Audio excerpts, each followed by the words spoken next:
Why don't you guys tell us a little bit about what this is, since you guys are the ones that brought it? The Woodinville whiskey. Mom and Dad were out visiting us in Seattle a couple weeks ago and went out for a nice lunch. Right next door to that place is the Woodinville Distillery. Went in for a little tasting. I was a good salesman. Talked us into the founders find or whatever of their most expensive bottles. We bought 2, and then within a day and a half, Dad and I drank mine. Yeah. Really good. Shout out Woodinville whiskey. Woodinville whiskey. Shout out Woodinville. Something about they found a barrel, had a thing. They found some other whiskeys. They don't normally do it. I wasn't really listening. No, it was just, Orlin Sorensen was the co-founder. Show it off. I don't know what cameras. Okay. Welcome back to the show. Rip tubs. Rip Tubs. Oh, yeah. Hey, Tubs. Rip tubs.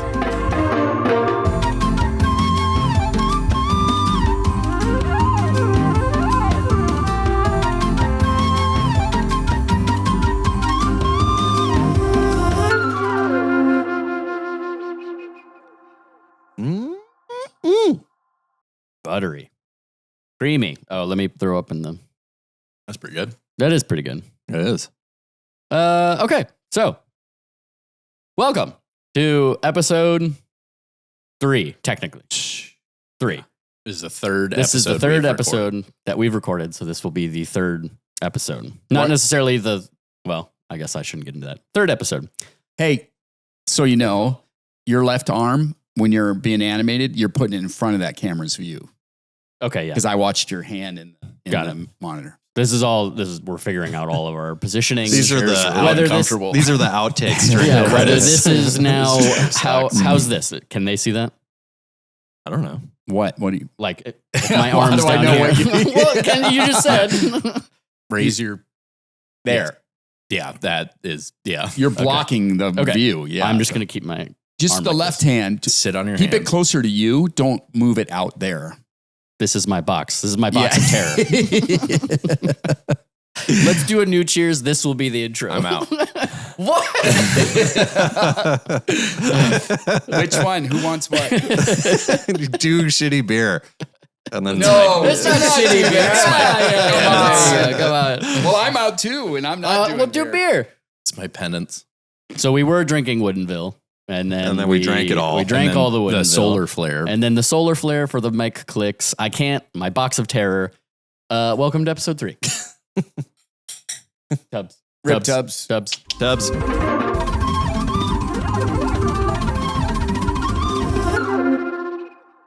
I only took him a little bit, assuming that we're gonna have to do that a third time. Good call for on some the reason. Good call on the phones on the cables. That was a good idea. I thought I was going to throw up. Welcome to episode 3. Your hand, bro. It's all over. Jesus. This is going to be really difficult. I talk with my hands just as much as any other Stevens. I know. This is my box of terror. Get some of the climbing equipment. Tie your hands to the side of your chair. I'm just going to keep my elbows tight. Welcome to episode 3.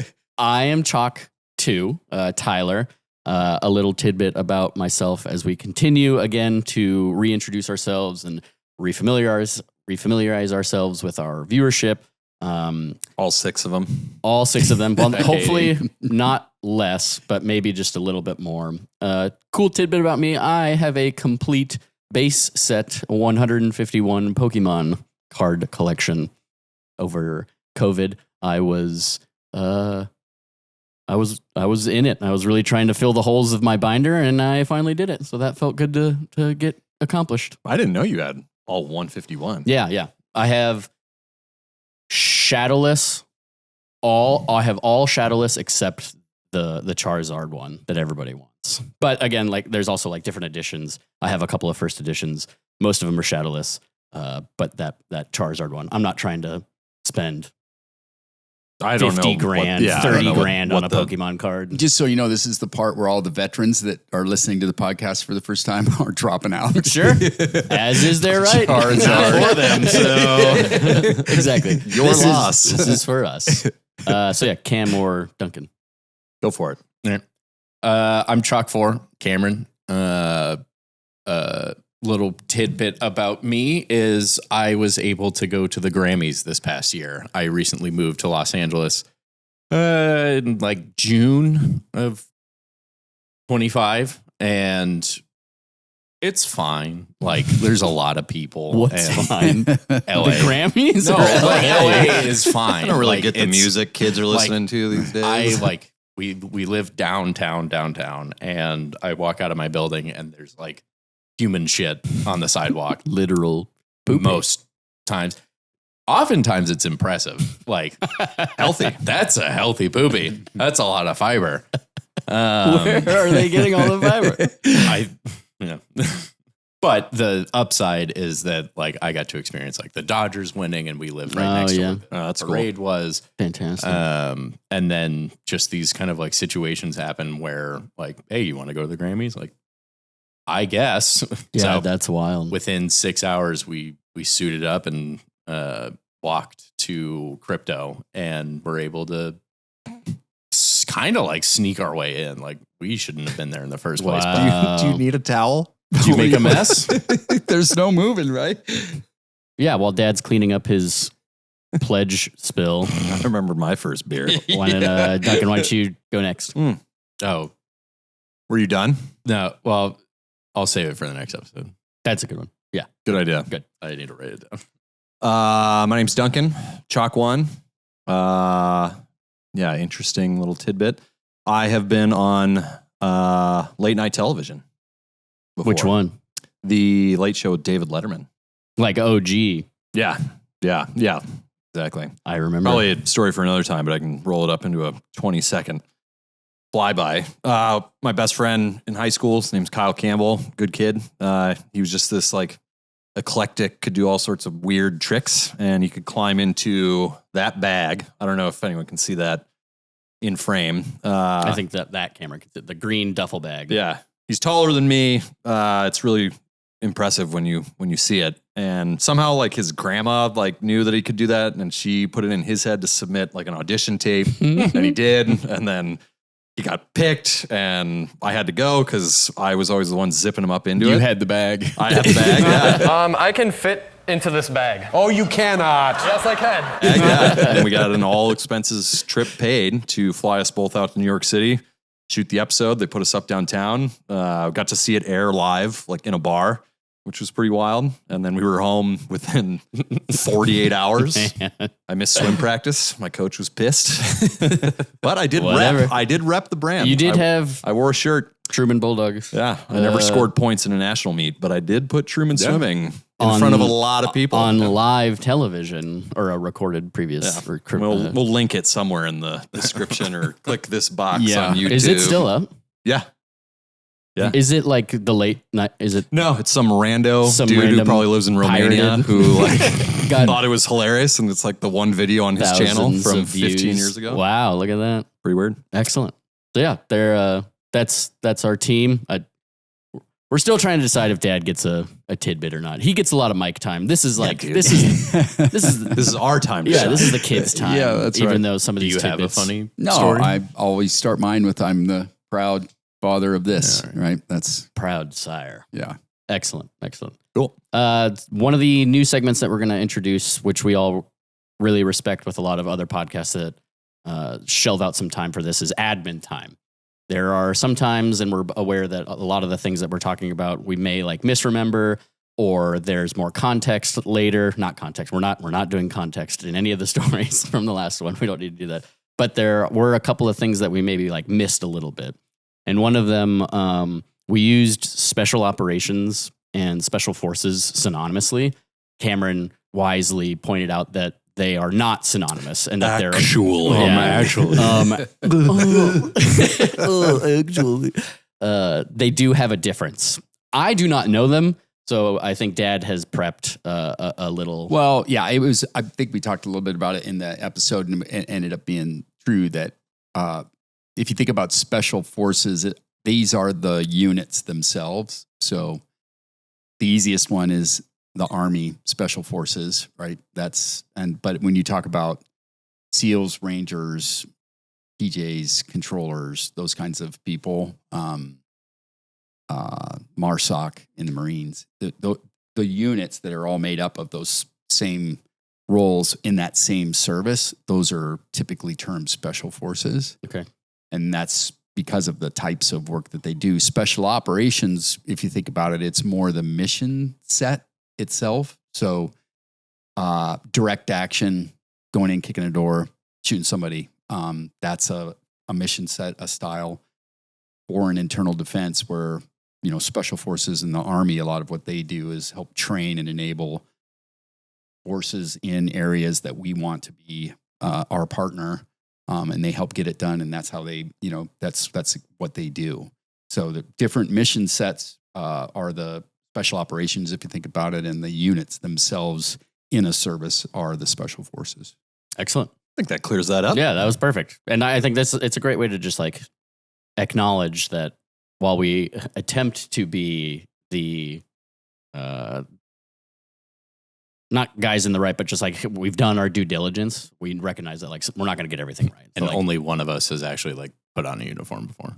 totally. So Absolutely. So like 3 jabronis and one 65-year-old man. A long time ago, too. Right. This is good. That's probably right. By all means, hit us up in the comments or on the emails. We won't read them. Well, Tyler will read them. we won't read them. Fix it in post. Fix it in post. So yeah, like that. I think that's great. Cameron also on another one did notice that we used the pararescue motto. There's an abbreviated version, which is that others may live. Get the shield out. I don't want to disturb Tubbs. Yeah, We already brought him down. hard to disturb them. But there is not only a long creed and a long oath, but there is also a longer version to which it is. Yeah. So, the motto, basically the pararescue motto, and I may miss a word or two to Cameron's point around memory, but it's, it's my duty as a pararescueman to aid the sick and injured. I will do these duties quickly and efficiently, be prepared to do them quickly and efficiently, beyond, my own desires and I can't remember that next word, comforts, desires and comforts. So I'm going to help. It's my duty to help. I need to do it well. I'm going to do it even if it's hard for me. And then that last line is so that others may live. Can you imagine all of that on a T-shirt? The flash itself says that others may live. What's like the scrolling Star Wars font? What's the like? There were these extra things that we do Yes, that others that's may right. live. Yeah, that's yeah. the These things point we do I that brought others up. may live. So Yeah. the one you were, that's the creed. I just that's missed the that oath. one line. Yeah, that's the creed. That's the oath. That's Long the motto. one. That's It's the motto. the motto encompasses all of it, I see. and then it's truncated Into that others may Yeah, live. the motto, The last the line. creed, the tagline. Yeah, and an oath in there somewhere. Some. Oh, oath, creed. Anyways. Yeah, excellent. Last thing on admin time too, before we get into story time, we recognize that we've now done 3 episodes where each of us has called out like a number for some reason, and we haven't explained what that is. I'm chalk 2, Duncan is chalk 1, Cameron is chalk 4, Chloe upstairs, our younger sister, is chalk 3. So to explain what this is, again, we turn to our table expert. Yeah. So, this is one of the reasons why this is interesting for me too, because I grew up in an era where it meant a thing. I never really thought about the history before that because we just used it the way we used it. Right? So in my time in the military, it was typically used to differentiate and designate multiple aircraft inside of a flight. So if there was a 3-ship of 53s, then chalk 1's in the lead, chalk 2, chalk 3, right? And so when they're rolling out, we'll do our check-in here in a minute, but when they're getting ready to take off, lead would do the radio communications to the tower, and then the other birds in the flight would just echo 2, 3. And so it means, you're speaking for all of us. We heard what you said. We're acknowledging back and forth kind of stuff, right? So for you guys, we called Duncan chalk 1. Yeah, there was as we pile into the van to go to Target or the commissary, BX or BX. Yeah, there's always Anthony's. this. What was it, like count off? And you had to say your And ours goes in birth order. Yeah. That's why like Yeah, I'm yeah. 1, 2, Chloe 3. Even Duncan on 4. So you go the chalk 1, chalk 2. even on the XLR, that our chalks are our mic numbers. I mean, like Dad's in here, so he's 1, so Duncan's 2, but like we tried to keep that. That analogy ended up not working very well for Yeah, you.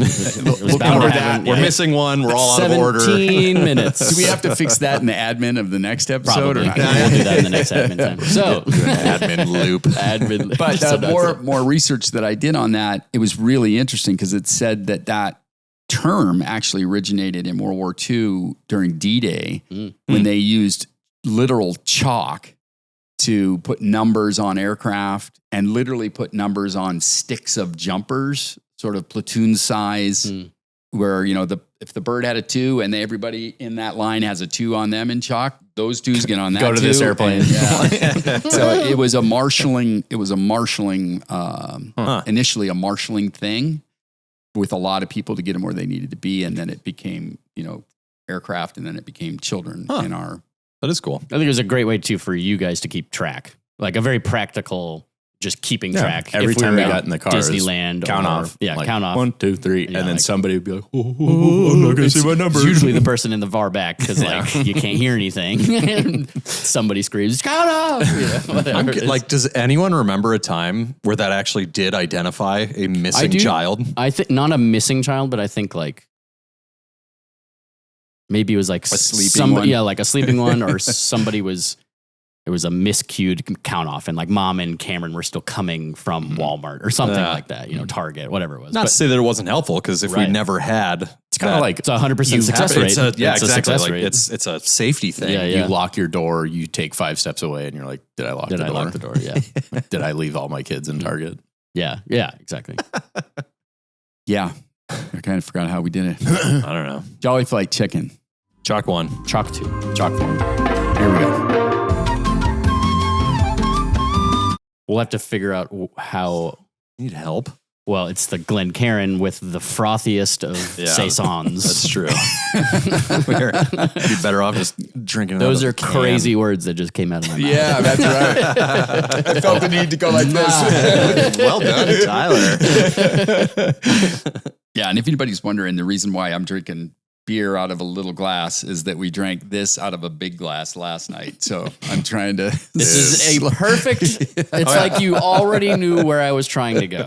We would like to We apologize. would like to, while it didn't, it probably seemed like it. We may have got a little overzealous in the last one.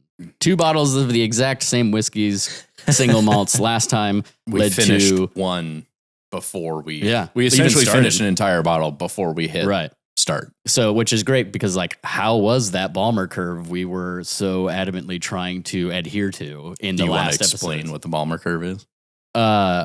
Actually, I think you have. Yeah. You do the Balmer curve, and then I mean, yeah, I know what it is in the context of what someone told me one time when I was Well, that's what we're all here for. pretty intoxicated. And I think, yeah, I was like early in college, and you would kind of identify this moment where you like hit this magic you just like couldn't miss. Playing beer pong, quarters, like whatever knucklehead drinking game you were doing, you hit this like really magic. You were like in the zone. Like athletes talk about like being, you know, you're mentally prepared. You're like, that also happens when you've had enough natty lights and the music is vibing, and then you're just like, I'm going to sink 10 shots in a row and I can't be stopped. It would happen all over the party, like to different people at different times.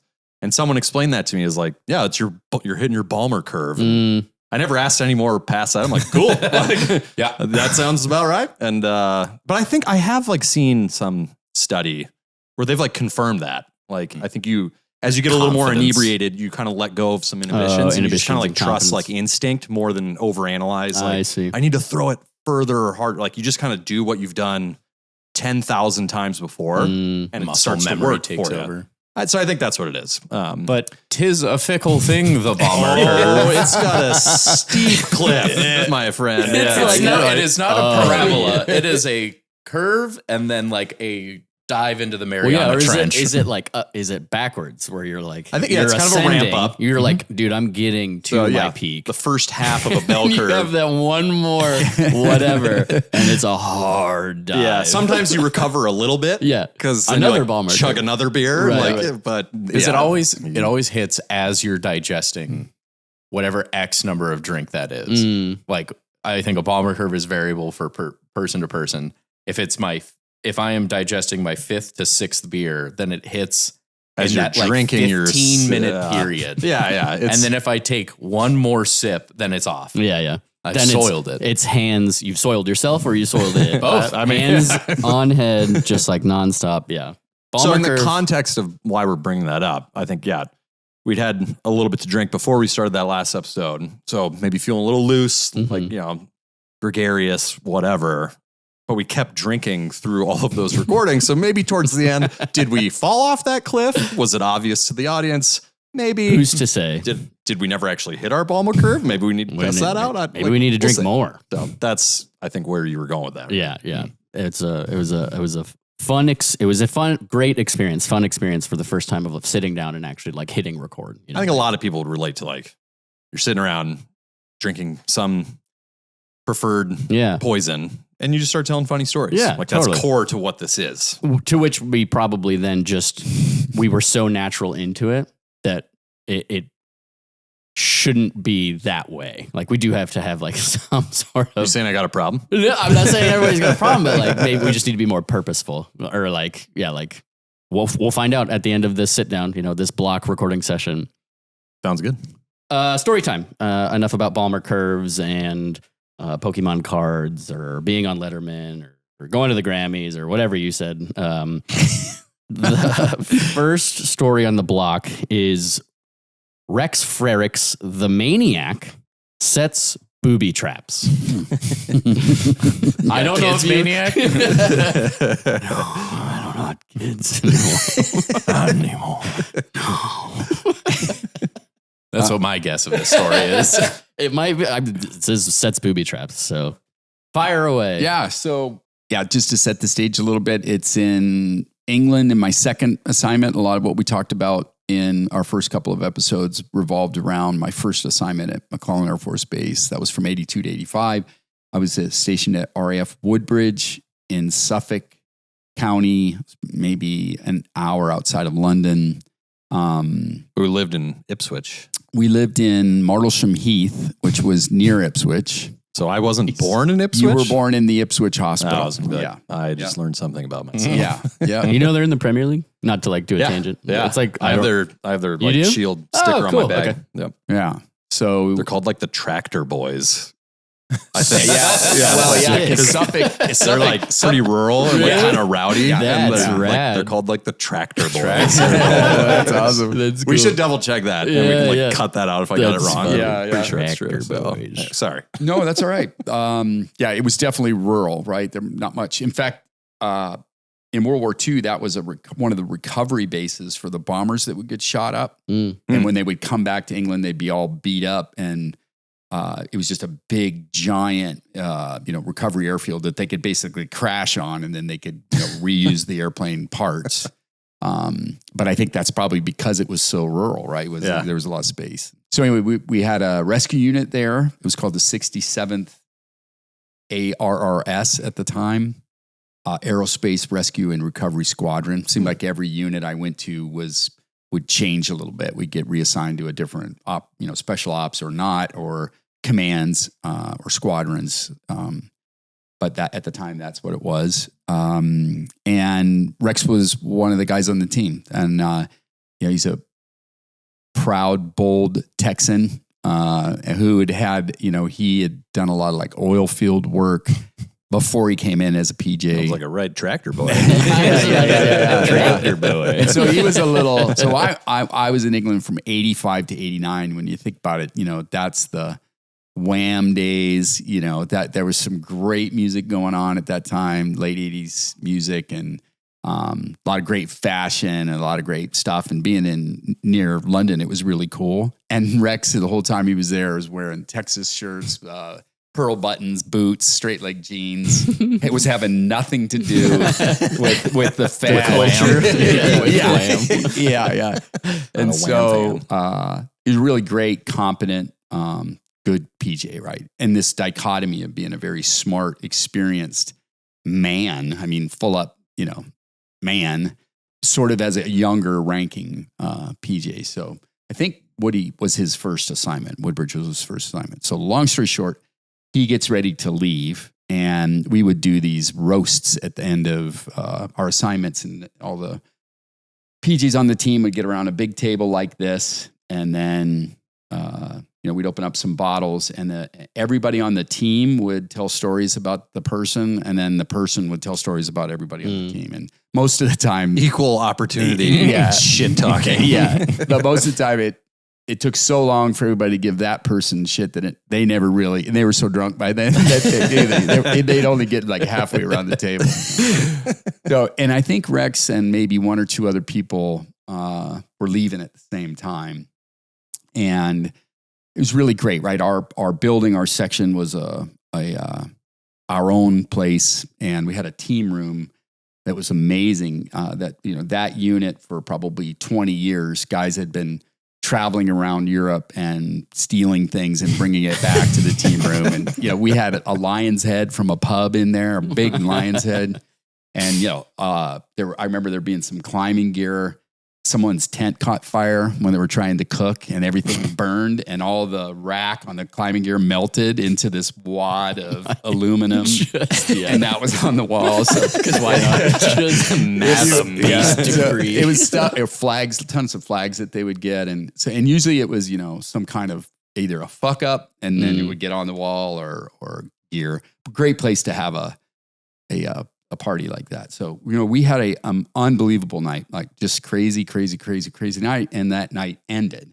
And the next day, Rex kind of did things his own way. And rather than taking the paid for flight to fly back to the States at the end of his assignment, he decided he was going to fly on the Concorde because he wanted to break the sound barrier. Oh, God. That was dope. So all I knew was that, have fun on your flight tomorrow, good luck on your next assignment. And I thought I wouldn't see him for 4 or 5 years, right? And I don't know exactly how. I think someone called me and they're like, you need to get back to the section right now. I'm like, okay. And I thought, all right, some got broke, some got, it wasn't that abnormal after a roast that there was some yelling and finger pointing. Reprimand. So I'm like, all right. So I get in, and it's a little different this time though, because I got taken straight into the NCOIC's office. What's that?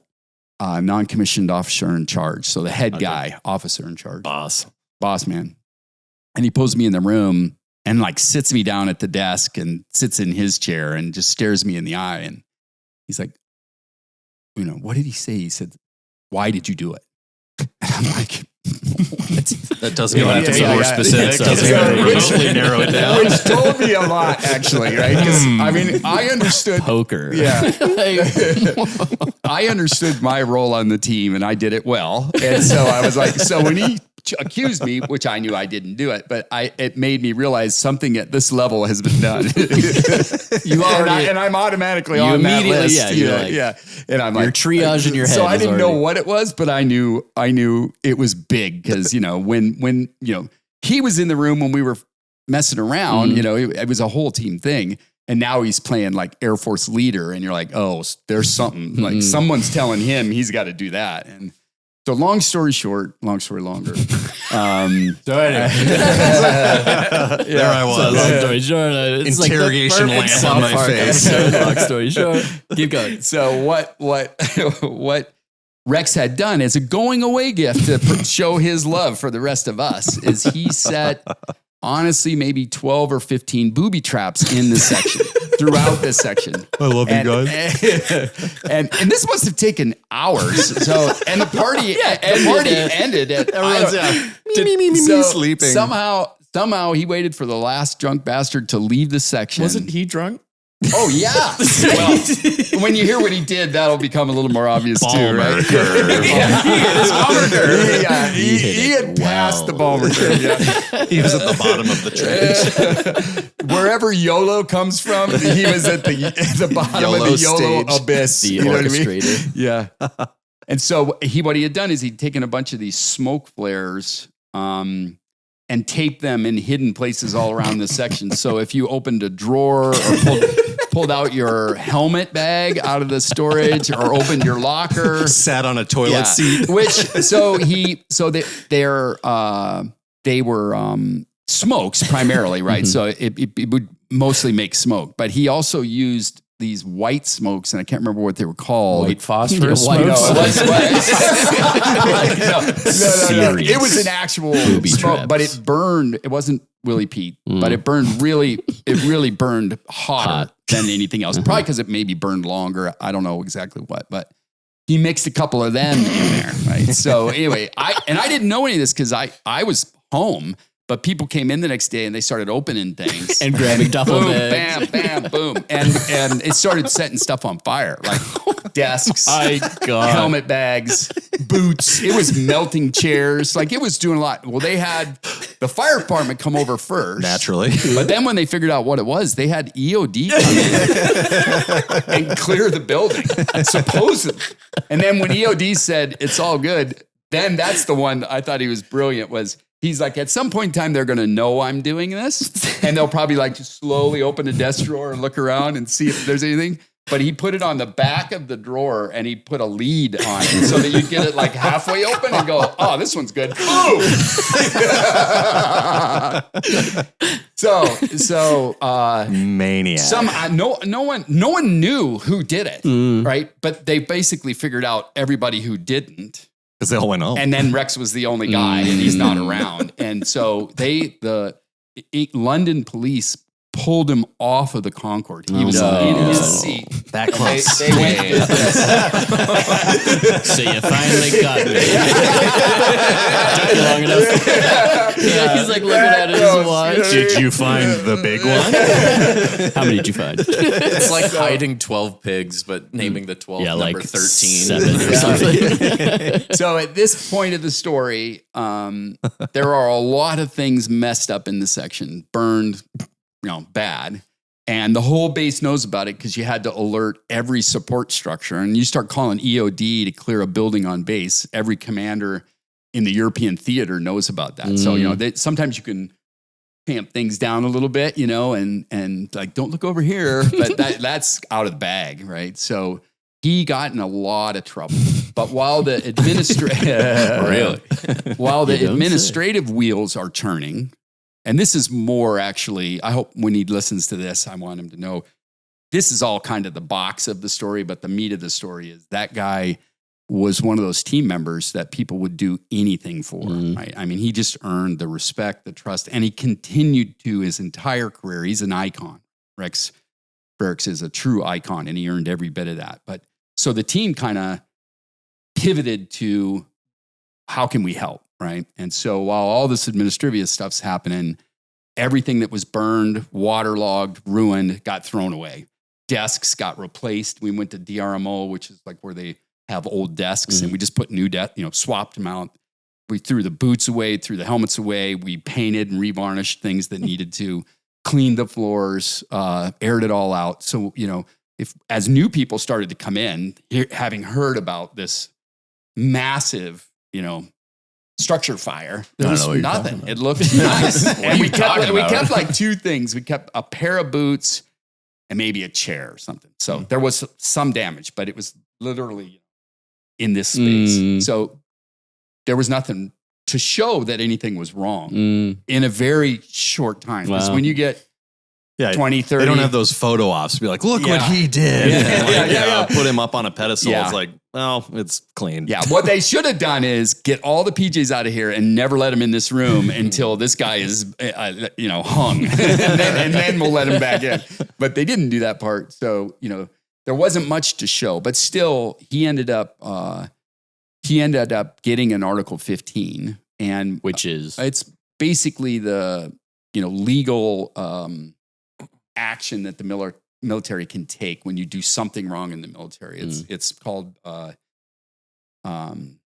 UCMJ, the Code of Military Justice. So it's kind of like the laws in the military to, keep you from doing unlawful things. But there's a whole model in that where, if you are given an Article 15 and you agree that you did what you did, then it can be non-judicial punishment, which means you don't go to a court, you don't go to a judge. I see. That You kind of like just settle for It the is. punishment. That's exactly right. So you sign it. You have an Article 15. It's going to adversely affect your career, all these kinds of Like things. demotions and stuff? Or? Well, slower promotions. They definitely demotions. They can take a stripe or 2 stripes. They can take all your stripes and all your money, and they can put you in like jail for a short period of time, right? So Rex, because he wanted to go to the next level, the 2-4, to go to the Hill to do all the tip of the spear special ops stuff in pararescue, he couldn't have that on his record. Andor, he just didn't want to agree to it. I don't remember exactly, but he said, no, I'm not going to settle. And he's like, let's go to court. Let's get in with a judge. I think he had a judge as opposed to a jury. But if he got found guilty in that, he'd have gone to jail and probably been kicked out of there. Right. So I mean, you got to ask yourself, right? But a little bit of a dice roll. If you roll like 2, you're free. If you roll anything else, you are out. I'm in. Yeah. And ultimately, he didn't get convicted. And I think a big part of that was that there was no evidence that he'd actually done anything wrong. This fucking PJ's cleaned house. Damn you, PJ House. And I think that, I mean, I would like to say we would do that for anybody, but it would go to a level, it would go to a level for somebody that did that for you all the time anyway. He just he prepaid that to a certain extent. Yeah. Not that he was trying to what's it called?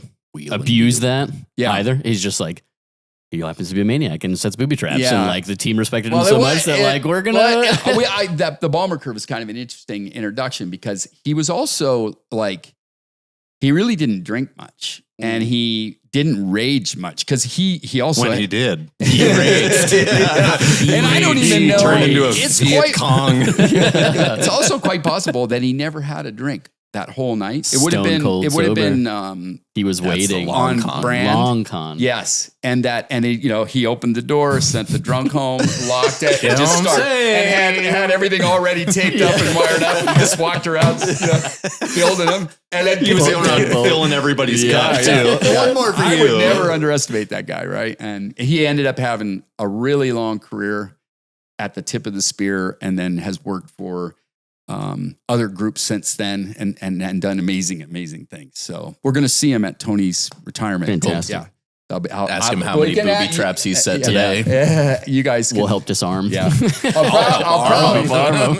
This Nobody knows episode me. may never see the light of day either, right? At least the Rex part, because we'll have to ask him about that. And We can definitely censor some of his. No double jury.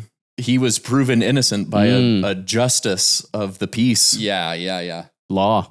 Statute of limitations. all This the story's things- like No, 40 years It's old not too. all of the things you've said is hearsay. Yeah. If I've learned anything from Katie, guys you were missed- drunk. It was 40 years ago. It never happened. There's no evidence. There's no evidence because we cleaned it all up. This whole podcast is predicated on lies. So really fun time, and I'm glad he didn't get in any trouble, and I'm proud of what that team did to keep somebody That is a safe. cool, I am Spartacus. Yeah, moment. yeah. Oh, totally. Yeah. One of us Yeah. goes down, we all go down. But only if Yeah. you're willing to do that for that guy. Yeah. Like, If it's a guy you don't like, then you're like, no, fuck that guy. There are other stories of that Spartacus mentality of Spartacus. we all go or none of us go. Oh, type yeah. thing. And we'll get to that. I Yeah. also want to bring in quickly this other side of this story that you told us the other day, where you're in the NSCO. What is it? The boss. NCOIC. I'm not gonna. I don't. Whatever. The boss's room. Hefe. El Jefe. Hefe. Jefe's office, and he keeps pestering you. Yeah. What did you do, or whatever it Yeah. was? What Well, he kept saying, Tell me where the rebel base is. He was not saying anything, right? Yeah. He's just like, why did you do it? And I'm like, I go, I don't know what you're talking about. And then I could tell it was really serious. And I immediately realized it was a lot more serious than the things I had done that night. Because you did do something. Yeah, I did. I yeah. did something. And so All right, I'm gonna lay it all out here. I said I broke a window because I think stole a car. I think on the backside of the Balmer curve, I like whipped a beer through the window in the room. As one does. Yeah, and then at some point in time, we were up on the table wrestling, messing around, and I tore like a light out of the roof, like Classic. thing. Just Property damage. I don't like this light. And so I looked him right in the eye and I said, I broke a window. I broke a light. I go, I didn't do anything else. I don't know what you're talking about. And at some point he's like, get out. He's like, we don't care about that. yeah, like we'll get back to you later. Yeah. We already know that. This was like an age before cameras too. Oh, yeah. Like you couldn't get away with this stuff No, now. 'cause, yeah, that's a I know. good point. Everybody would have been doing this with their phones, right? And That too, yeah. posting it. I'm just yeah. talking about like Yeah. CCTVs. No. Post Yeah. up in In the buildings. dorms. No, Yeah. there wasn't, at that point in time, there was not a computer in that building, Yeah. much less CCTVs. So They took But there the was a fun away. passenger airplane that could go faster than the speed Yeah. of sound. So That sucks to be sitting in your seat. Are Concords Or is that cool? are Concords still no, operating? No, they No. had a tragic accident and killed a bunch of people and they stopped they had flying them. like a couple of those. It wasn't one accident, too. Like over the course of that thing's like flying career, I think it crashed 2 or 3 times. Oh, really? And all of them were like catastrophic. So they just like, it's That's not worth it. unfortunate. Also, I know all this because the Museum of Flight in Seattle, shout out, has a Concorde in it. Oh, You can cool. go climb up on top. And then it kind of gives you the story of like kind of why it didn't work. Tickets were super expensive. And, there's the whole economies of like business travelers who they're trying to market this to really didn't need to get from New York to London in 4 hours. Like if it was 4 hours or 8 hours, the meeting was still tomorrow Right. sort of thing. So I think they thought the market may have been For there. that type of efficiency. And then when they And now- explode, they're like, Yeah, Yeah, when they we go have- 10,000 miles an hour, and Right. they just turn to dust. Right. Yeah. Now high speed rail or it'd be cool. I don't know. Maybe That's the use a- case is still not there. the accident that ended it is kind of hairy because I believe it was on takeoff. Yeah. It blew a tire. yeah. And then the engine ingested it, or it blew through a fuel tank and it caught fire. And it was flying, burning, trying to kind of But like turn over around. populated areas. So Yeah. people were like, Oh my God. I don't want to fly in that Wow. thing. Yeah. Jeez. Yeah, it just kind of didn't work out, but Yeah. cool airplane. Good time not to be able to afford ride on one of those things. Probably multi-thousands Better of to- dollars for tickets. Yeah. Not that I can. Yeah. But to keep the episode going, Cameron, you're up. Oh, the next story we have listed is grenade bounce Libya. It's so funny how The naming convention We're of these prompting you stories. for these. The grab bag. Well, of- I did think after we talked last night too, I should probably go through those titles and do a little treatment, 2 paragraphs on every one, so that when you guys look at it, you can. I kind of like the opposite. Oh, Of really? like I don't think you knew the Rex Frerix one. No, I And I didn't know that until last night either. So like having this as long as you know what they are, Yeah. I like this. Like, I don't know what the Reliving. fuck this is. Yeah, Actually, like- it's kind of, we got to see like Cameron react to that dude for yeah, the first like, time. listening Like, to him oh, laugh. yeah. That's what I That's mean. Like kind of that like a is pure- some authentic reliving of we're running tales. into like it's rare to not hear these Yeah. stories for the first Yeah, time. I know. Yeah. Okay. So the paragraphs would be helpful for you. Yeah. I would choose personally, maybe not Yeah. to Okay. like do some I like that. education on the side. I'd rather just live it. Yeah. Okay. Good. I like it. You guys are always going to be the audience, Yeah. right? Just three of us. us. I'm fine with that. I'm totally fine I'm with all right with it. that. Yeah. So what was it again? Grenade bounce in Libya No. or it's a says Libyan it. grenade Yeah. Libya. bouncing. Grenade bounce. So maybe we do need a dash little bit Libya. more. No, all right. So I can. This actually, it's great. It's almost like we talked about this ahead of time. Kind of put stories together. But Classic. so Woodbridge, 85 to 89. That during that time in the world, there were a lot of things going on. No, Like as far large as- scale, yeah, like global yeah. conflict is all. right. But a lot of terrorist activity, just a lot, right?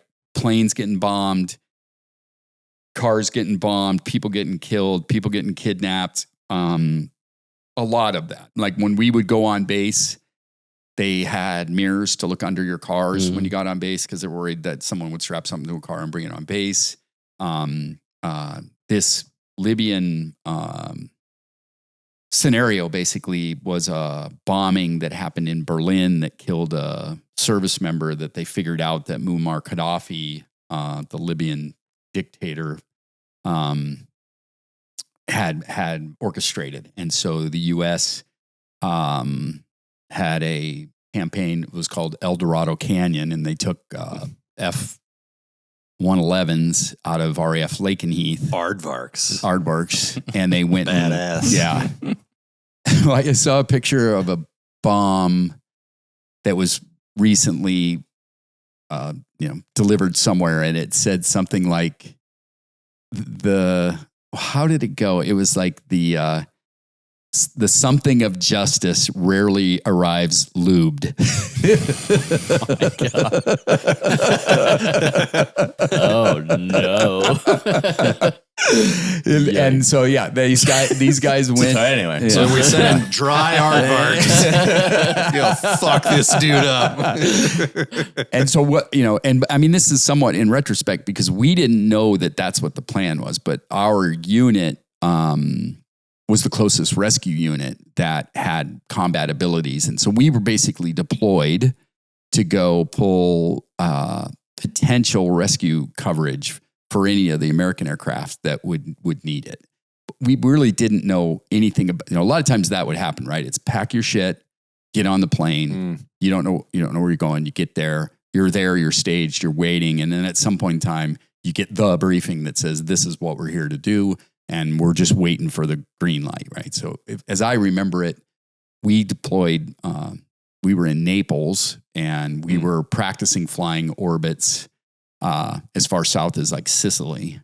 And then the idea was when the package went in and executed, then if there was somebody that got hurt, we'd go get them, right? And so, which for me, I'm 4 years into my career, 5 years into my career. It's the first time that it was a real scenario. You're getting Shit's hitting jocked the up. fan. You're getting all the gear. And so the grenade part of this is, so my friend Stan Sanders, who will come up again in the next story, was one of my mentors, guys I'd worked with in California. We both got stationed on our next assignments in England.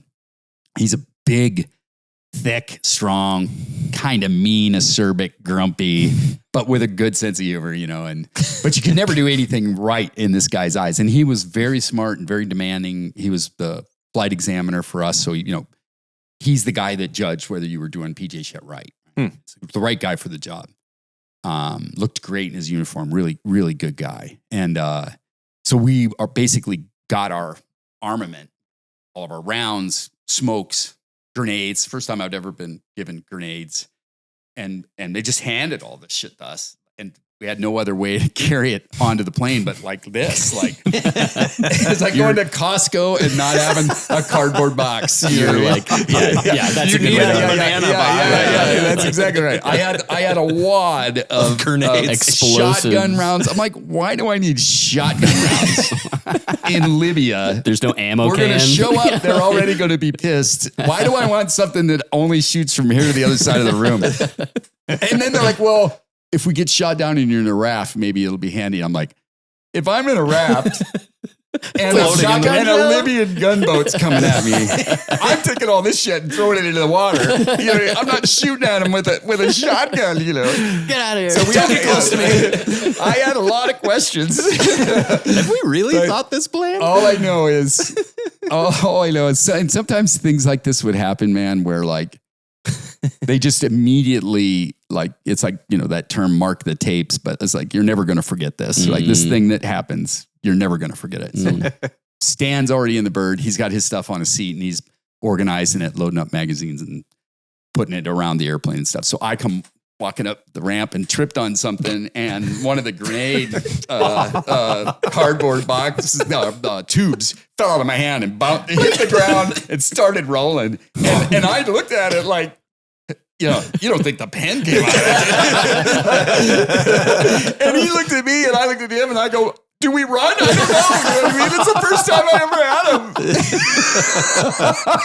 And he just shook his head. You know what I mean? I just picked it up. I'm like, well, I'm going to find out. You know what I mean? I don't know what to do. Well, might as well not waste I go, it. can't leave these here. Cardboard box. I go, I can't. So, so that's the connection of the two. But we deployed. Then we came back. They didn't do it. We deployed again. They did it. One of the 111s did get shot down, but his wingman never saw him come out of it. And I don't know if they saw it ball up and go into the ground or what. But there was no reason to think that he got out. And then so the decision was, we're not going to send you guys. So we, which kind of bums me out a little bit because. But I don't think there was ever any indication that he actually did or that he was a POW. I don't think he got out of it. I think, those things were low level employed, so it had train following, low level. And so if he got shot up, it hit the ground seconds after he got shot. So like no chance to punch out. I don't think so. Yeah. Okay. And which is really interesting too, because that 111, it had a capsule, most aircraft, your seat's coming out. I see. But the whole actual thing came out on a so thinking out. Was the thought that if they could shoot down a fighter jet, they're not sending in a slow helicopter filled with it's also shotgun rounds. Shotgun rounds. Yeah. Get away from him. Yeah. So that was that El Dorado Canyon campaign was the closest that I got to that level of engagement, and I have a ribbon on my rack basically it was a joint commendation medal, I think, and it was because of multi-service, and so I'm proud to remember and a little bit of sidebar. Whenever I get like linguine and clams, so again, redneck. From the Shire. Hillbilly from the Shire. Yeah. Now I'm in Naples. Now I spent 3-4 weeks in Naples on 2 different trips. And I remember Stan Sanders had ordered, what is it? Pasta di mare? Yeah, di mare. Yeah. Exactly right. That's exactly, linguine di mare. Yeah. And when they brought it out, it was, a bunch of linguine, and then it had like 17 animals, all in their natural state. Mussels, clams. Langoustines. Yeah. Big animals, right? And I laughed. I'm like, it looks like they poured a bucket that they grabbed out of the ocean and it just shelled it, shucked it, peeled it, stirred it up, gave me a bite. I had it like the next 3 nights, It was the most amazing thing I've ever eaten. Delicious. So, that's awesome. Yeah. What are you looking at, Cam? The 2 pilots from the F-111, Fernando L. Ribas Dominici and Paul F. Lawrence. Rip. Say their names one more time. I don't know if I'm pronouncing this right. Fernando L. Ribas Dominici and Paul F. Lawrence. Rip. Thanks, boys. Call sign Karma 52. Oh yeah, Karma, right? Yeah. I think that's what it was. Karma. Karma is something rarely arrives lubed. I think Karma was in it, right? Oh, yeah. really? Oh, yeah. Neat. Karma rarely comes lubed. The justice of karma rarely arrives lubed. Something like that. Brutal. I hate to say lube so many times. Yeah, so right. I think I've used lubed. On the spirit of lube, we should probably keep moving. We're running low on batteries. Duncan, you are up next. Let me get the Miro board up. Yeah, no, I know what it is. Because I think in the spirit of sticking with your Woodbridge assignment, the broader concept you introduced of at that point in time in the world, there was a lot of heinous terrorist shit going on. What the story is the Air India, and I mean, I know this one, and it hits a little different now for me too, with the teddy bear in the water. Yeah.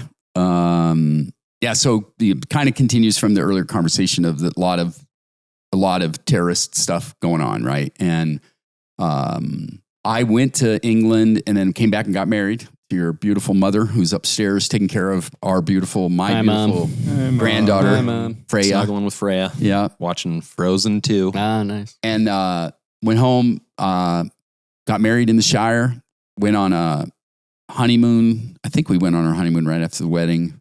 You did. And we went to Canary Islands, right? Lanzarote. Mhm. Yeah, had a great time.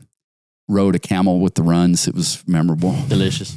And I mean, the camel had the runs. Yeah, Sure. Just to be clear. Yeah. Admin time.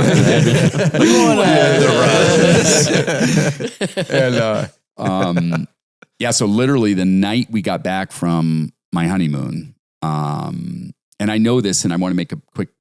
I'm going to go through this kind of quickly, but there are some details that, if you're interested, if you just Google Stevens, Air India, CNN, you'll find an article that I wrote 2014. Mm-hmm. Really, really good article. Yeah. Solid storytelling. I've got it bookmarked. Great. And that 2014 article was on the 29th anniversary. So we're talking 40 years ago now this happened.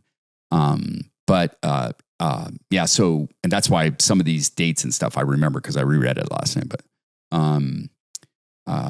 we got home from our honeymoon. The next morning, Stan called me and he's like, you need to get to work. He goes, there's a 747 down off the coast of Ireland. Grab your shit. Let's go. So Mom, it was morning 1 in England. She couldn't drive. She didn't know what the money was.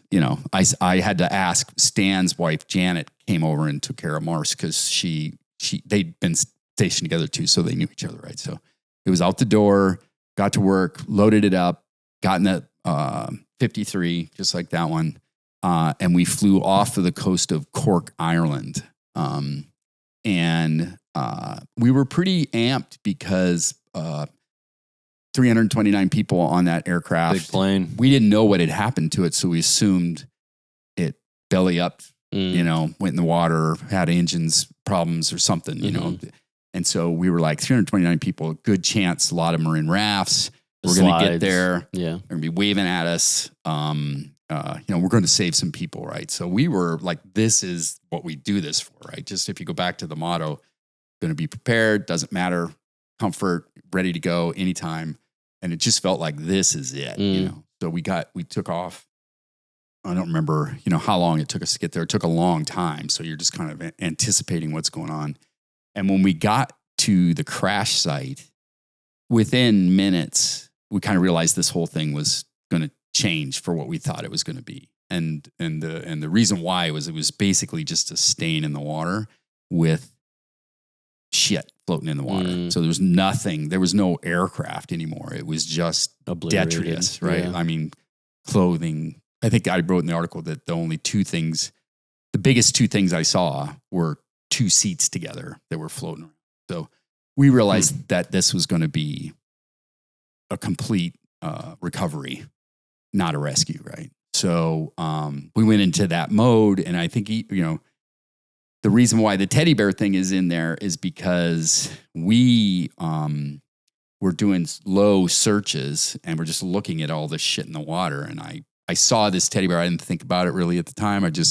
I saw a thing, and then I looked down at it, and it was this teddy bear in the water looking up at me as we rolled over it. And I'm like, ooh, that was really a child's, this is okay. Put that in a box and don't think about it for a minute. And then someone saw a body, and then we came around and did a low and slow and went into the body. Went into the water. Went into the water. Real cold water. We're wearing dry suits, right? So it's probably 40 degree, high 40s maybe. So not much time in that if you didn't have a dry suit on. And some rolling swells. It was, real big ocean. Like it was 6,000 feet deep where we exited the aircraft, and we were just sitting in this column of water, just kind of right, cold as shit. And we swam over to this body, and it was a young woman, Indian woman. She was pretty broken up, and I remember when we grabbed her, and when we were sitting in the water and we're like rising and falling, I could feel all the fractures grinding. Oh like, my God. Just like as I have my hand on her body, like I could tell her back was broken. I could feel it grinding. Oh my God. She was like really messed up, right? And so we're just waiting. Bird came back around. We had a process where they would lower a big Stokes litter, which is like this wire litter that had, or chicken wire inside of a framed, aluminum frame, steel framed litter. And it had like a flotation thing on it. When you do that kind of stuff in peacetime, you're working with another PJ who's not really hurt. And, you grab them, you pull them in, tie it off. They're giving you like some. this. They're rolling into it. Yeah, they're like, They're not doing that, but they're okay. also not broken in 100 pieces, right? And cold and hard. And so we were trying to get her in, and it was not going well. I remember Stan just kind of grabbed her by like the back of her hair and just raked her across that litter all the way in. And then we strapped her in and sent her up. And it kind of made me realize, this is different. We don't have a lot of time to be like gentle. We got to, we need to go find the next one and the next one, We got to be efficient in our duties. Right. And that was that moment where I was like, oh, this is different. This is different than practice. Right. This is something else. And then he told me later, he was like, he goes, it wasn't that. He goes, I heard the RAF say there were sharks in the area. And he's like, I was scared. I wanted to get the F out of there. Right? Okay. Yeah. Wow. So we ended up getting up in the, the litter goes up, the bird kind of goes off while they're pulling the body and getting the litter and then come around to pick Stan and I up. Right. So now we're just sitting in the water by ourselves. It's quiet. It gets quiet. And then when the bird comes back, 100-mile-an-hour wind, you're getting hit in the face with these BBs, you're freezing, any exposed skin is numb by now. BBs being like water pellets. Yeah. From the wind. Yeah. From the rotor wash, right? Because that thing hovering over top of you. We have a Pavlo model on our especially when it gets over you, there's like an eye of the storm. It's not bad. But when you're out of that eye, you're getting exfoliated, a little bit. And so we get in the bird, and I remember when we got in, we're a little bit out of breath, and we looked to the right, and she was like kind of face up facing us. And when we fell in close, and I just remember Stan just kind of looking at me, and he's just like, roll her over, so that we're not seeing. Yeah. I know that's kind of rough, but it was real. And so that's what happened, right? So we didn't see another body. It's the only body that we picked out of the water. Wow. But what we ended up doing was going to a ship that within 4 hours, some of the local ships had started to show up, and they were getting people. And so we went to the ship, and now we were picking up like 3 bodies at a time. Stan went down on the boat. I stayed up in the bird, and we had a 600-pound limit on the hoist. And he was putting like 3 bodies on at a time if they'd fit. We were just getting them off. And I think we probably took another 14, 15, something like that.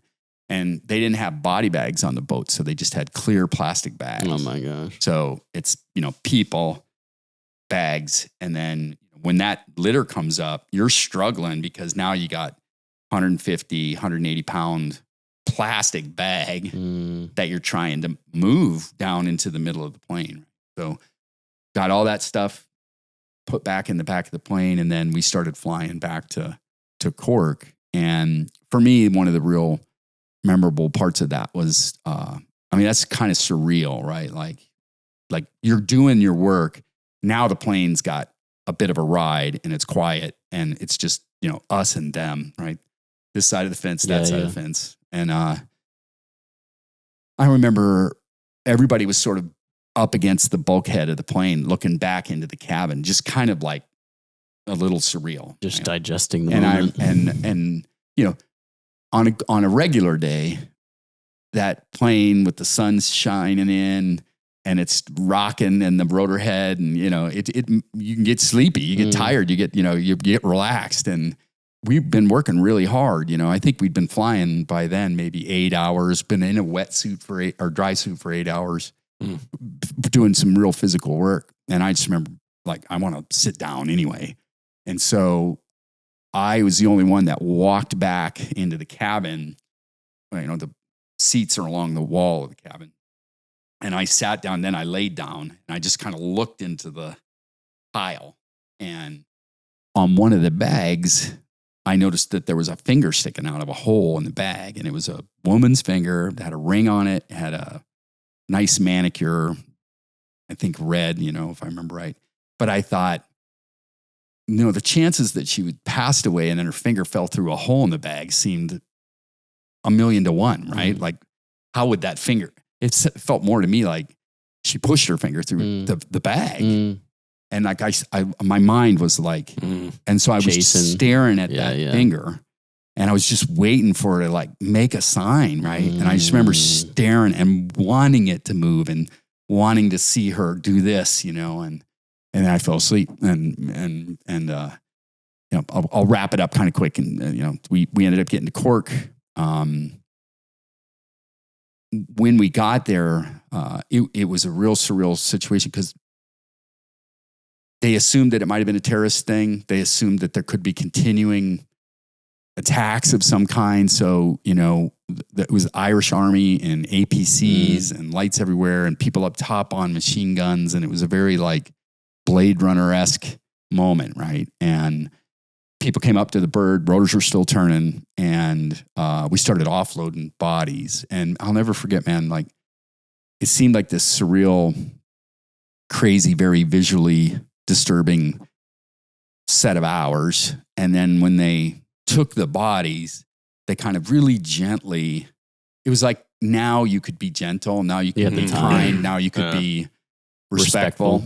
And they kind of really gently pulled them out onto the litters. And then they put like army blankets on them. And it was really interesting because once the army blanket went on, it became kind of a human form again instead of this body in a bag, destruction in a bag, and it seemed to have this like calm, peaceful, like they were so respectful. Like I would have assumed they'd have been just as aggressive as we had been to, let's get these people out of here. And I don't want to stand under a helicopter doing this, but man, it looked like they were doing it with their parents. You know what I mean? It was very respectful. So it just kind of had a moment on that. Yeah.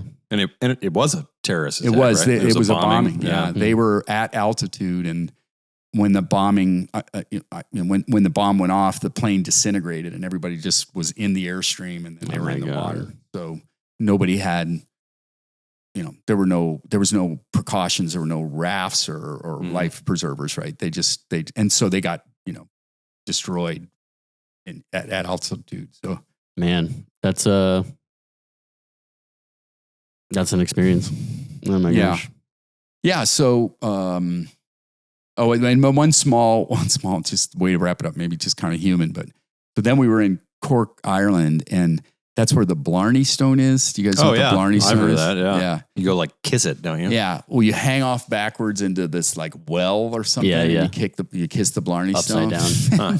And like after seeing that, at least for me, Stan was like, "Do you want to go do that?" And I'm like, I don't want to hang backwards in a well right now. I don't know.